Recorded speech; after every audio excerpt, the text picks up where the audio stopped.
Bom dia, boa tarde, boa noite. Estamos na parte 3 do vídeo sobre perdas. Professora Cássia Oliveira falando com vocês mais uma vez. E a gente retoma essa conversa de onde nós finalizamos no vídeo anterior. Quando a Karina Fukumitsu, fazendo a citação de Bromberg, dizendo que existe luto quando tiver existido um vínculo que tenha sido rompido.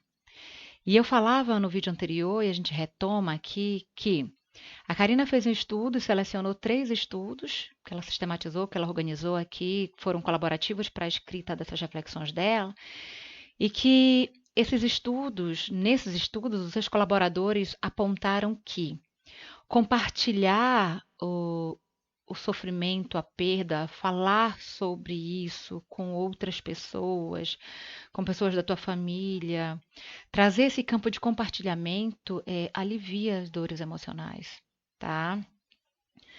Ela assinalou também que esses grupos que sofreram perdas, que são colaboradores de suas pesquisas, apontaram que a perda, a vivência dolorosa dessa perda, a vivência desse luto, permitiu para esses sujeitos um processo de crescimento, de adaptação a uma condição nova, a uma situação nova, tá? Mas não é uma simples adaptação. Eu estou agora numa outra condição, mas vivendo essa condição, eu consigo ter um crescimento enquanto pessoa humana, enquanto sujeito, enquanto ser. Então é interessante como a vivência também das dores e das perdas e do luto, elas são produtoras, provocadoras do desenvolvimento humano, provocadoras de crescimento desse humano, quando eu me coloco no lugar de saber que estou sofrendo, viver a dor que estou sentindo, de viver e sentir a angústia, mas com essa angústia, com esse sofrimento, com essa dor, eu poder me colocar no lugar de aprendiz também. Mais uma vez, eu preciso assinalar sempre, gente, eu não estou minimizando dor e sofrimento, mas que, como a perda, ela compõe o campo da existência humana, para Fukumitsu, né? Se é colocada como constituinte da vida, podemos também aprender com ela, né? Ressignificando a potência da vida, ressignificando as relações, ressignificando as minhas interações, ressignificando as minhas experiências e vivências, tá? E ressignificando, eu já tenho aqui novos sentidos e novos significados e dando sentido para a vida, né? Eu lembro agora o Viktor Frankl, nas suas reflexões lá no campo de concentração, no período da Segunda Guerra Mundial, como ele ressignifica a cama que tem para deitar, como ele ressignifica o ouvido de alguém no momento que ele pode falar, como ele ressignifica gestos simples de um copo com água para beber, como ele significa situações tão simples, mas que quando você está na ausência disso, na falta disso, esses gestos e essas atitudes e essa condição mais simples simples da nossa vida cotidiana são tão significativas, né? Então, Viktor Frankl, ele faz reflexões dessa ordem, é, trazendo a experimentação e a experiência que ele teve na guerra como extremamente importante para a constituição psíquica dele e para a constituição de humano que ele é, tá? Derivar. Derivar significado das experiências consideradas difíceis, a Fukumitsu traz para gente. Então, a perda me permite derivar significados das experiências consideradas difíceis. Tá? Para a matemática, derivar é uma operação sobre uma função que produz outra função. Uma operação sobre uma função que pode produzir outras funções. Então, eu opero, eu derivo, eu opero, derivar a operação no sentido de operar sobre. A perda, é importante que eu tenha um movimento volitivo de operar sobre ela, de compreendê-la, de vivê-la, de superá-la no sentido, não no sentido do esquecimento da dor e do sofrimento, mas de superar, me permitindo entender e compreender que enquanto ser humano eu não tinha poder de agir sobre a não morte, sobre essa não perda. Tá? E aí eu atuo com um auto perdão, eu atuo com um autocuidado, eu atuo de maneira a me respeitar enquanto humano que tem limitações também nesse processo, tá? Então essa operação é no sentido de operar sobre. E a Fukumitsu, ela nos permite entender que a partir desses nossos novos significados, sentido da vida, e de derivar como significado das experiências consideradas difíceis, eu vou ter a minha vivência, a minha existência, entender que a vida implica em correr risco. Viver é se arriscar, tá? Viver é se arriscar. E viver a perda também é se arriscar. Viver a perda também é sofrer. Mas nesse sofrimento de vivência da perda, eu tenho a possibilidade de me descobrir, de desvelar a eu mesmo, de desvendar as potencialidades e possibilidades do ser, do meu self, tá? E daqueles que estão comigo sofrendo essa perda, sofrendo esse luto, tá? Ah, esse descobrir, né? Como descobrir-se, desvelar-se, desvendar as potencialidades, as possibilidades do ser. Qual que é a minha relação com a vida? Qual que é o sentido que eu estou conferindo à vida?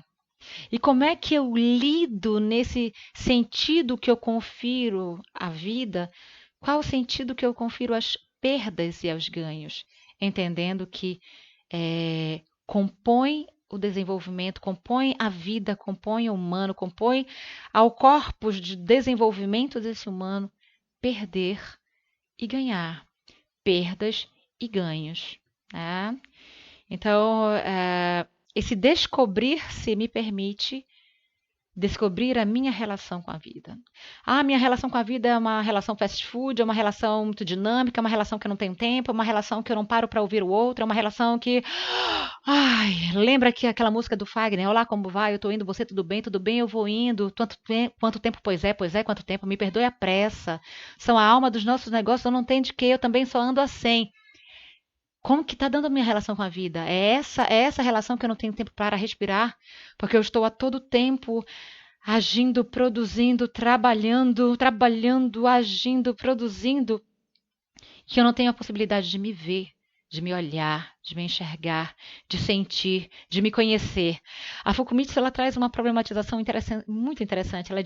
Ela diz no texto dela que estar comigo mesmo é bom. É importante.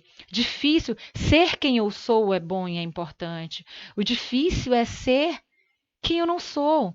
E a sociedade que a gente vive a todo tempo está te colocando uma identificação, está te colocando, né, um caminho que tu precisas forjar que és para que você seja aceito. E eu acho interessante a reflexão que ela traz na contramão disso. A contramão de que ser quem eu não sou era difícil, mas ser quem eu sou é fácil. Então, será que não é o momento de descobrir quem sou? De conhecer um pouquinho mais de quem sou, do que sou, das minhas relações, do sentido que eu estou conferindo à vida, né? E ela vai fechando esse primeiro momento das reflexões dela, que a finalidade da vida, a finalidade de viver, a finalidade do viver é crescimento. Aqui eu também tenho um encontro com Paulo Freire, quando ele diz que o homem está na busca de ser mais. E que a ontologia do humano é ser mais. E esse ser mais não é ter mais, é ser mais. É ser uma pessoa melhor. É ser o melhor do que eu pude ser há alguns instantes. Há alguns instantes. Então, nessa corrente da Gestalt terapia, com Karina Fukumitsu, eu também tenho como finalidade da vida crescimento. E eu lembro de uma analogia da queda, uma certa feita, um aluno meu, eu estava muito triste, muito angustiada, e um aluno meu dizia, professora, pense na queda como algo positivo. Quando alguém te empurra, você cai e é impulsionado para frente. Então, eu trago aqui essa analogia da queda, né? Que no momento que você cai, você sofre, você sente dor. Mas que mesmo sentindo dor e sofrendo, isso te dá um impulsionamento para algo maior, isso te dá um impulsionamento para um crescimento, te dá um impulsionamento para ganhos, tá? Então, gente, entender a morte barra perda, né? Como parte da vida é fundamental, tá? Então, vamos refletir um pouquinho sobre isso nesses dias que estamos mais em casa, tá? Vivemos e morremos a cada dia. O que eu preciso compreender dentro do que está num campo possível da minha atuação, da minha ação humana de decidir, tá?